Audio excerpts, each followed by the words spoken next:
I always question the multiple wives in the Old Testament and marriage and divorce and why it was different back then. All right, let's take this in two parts. Multiple wives. Yeah, if you would read the Old Testament, you would be shocked that not just some shifty characters in the Old Testament, but some really otherwise good people like King David, a man after God's own heart, King Solomon, wisdom from above, had tons of wives. It was super common in that culture, like in some cultures today, for men to prove their power and their value by having a harem of wives and concubines. That's actually good that that's in there. So none of you think that way back then, everyone was so much better, and it's just that our culture has gone to... Like, here's David, a real guy who really loves God. He writes, 75 songs about it that we call the Psalms, and yet he has major flaws in his character when it comes to sexuality and purity. That's kind of messed up and disturbing to find in your Bible, but it's actually a great encouragement that if something about your life is kind of messed up and messy and it's not perfect, it doesn't mean that you don't love God. It just means that you're fighting a sin that might know your name.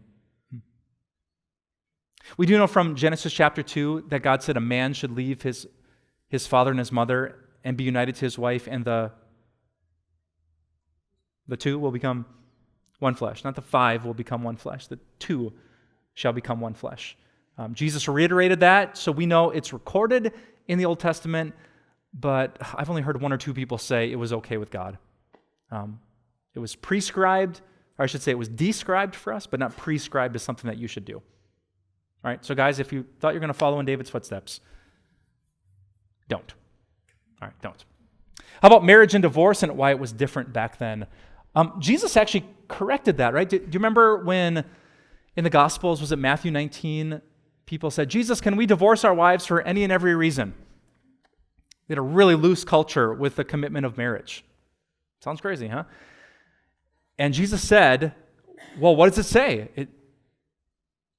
It says, what God has joined together, let man not separate. And so he gave a couple options. If these kind of sins happen, a marriage could end. But otherwise, people should keep their commitments. So yes, did some people, even within the church, like really lower the bar of what it means to love and respect someone till death does them part? For sure. Did Jesus correct it? Absolutely. And so you don't have to be disturbed by it. So read Genesis 2, read the book of Malachi, read Matthew 19, Matthew chapter 5, 1 Corinthians 7. Those all cover the topics of marriage and divorce.